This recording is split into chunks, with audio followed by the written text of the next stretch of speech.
Dear students, Assalamu alaikum. This is class 12th zoology.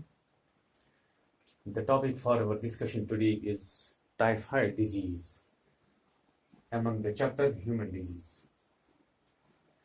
This disease is found throughout the world. It is cosmopolitan in distribution, found in tropical and subtropical countries of the world, especially in those countries where there is very poor health and hygiene conditions. The causes of this disease is a bacteria. That bacteria is Salmonella typhosa. It is a gram-negative bacteria which gains entry through the oral route into the gastrointestinal tract of human beings and ultimately inhabits the intestinal portion of the human beings. The incubation period of this bacteria is 8 to 14 days. Incubation period is defined as the period in which the casual organism gains complete entry and multiplies in the bodies of humans and other animals. The symptoms of this disease include high fever, which may be fluctuating. Sometimes the patient feels very easy and normal, but sometimes the fever rises and goes down diurnally. There is gastrointestinal problems are there, poor appetite is there, headache is there, aches and pains, especially in the muscular parts. Generally, the fever goes very high, 104 degrees Fahrenheit, that is 40 degrees centigrade.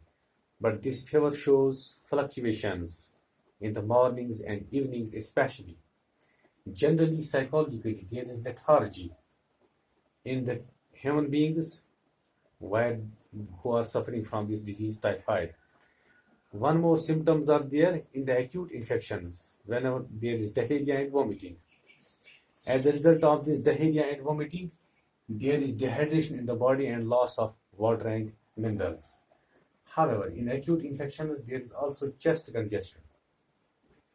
So far the clinical tests are concerned, the disease can be found by the culture of the bacteria, these gram-negative bacteria, in urine as well as taken blood and stool samples. Generally, the clinical tests conducted for the detection of the bacteria are Vidal tests.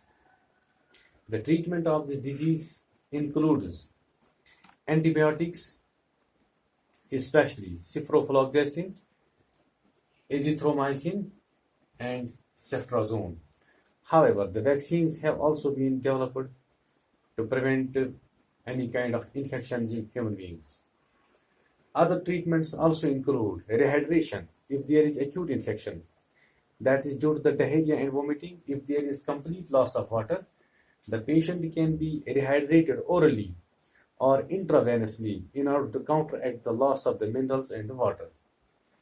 There are some preventive measures also: better health and hygiene conditions in the habitations, in the homes, in the offices, washing hands with Dettol, and using also sanitizers to kill the bacteria. However, the countries with good health and hygiene conditions can prevent this bacteria up to a large extent. This is all about typhoid disease. I hope you might have captured my lecture. Thank you.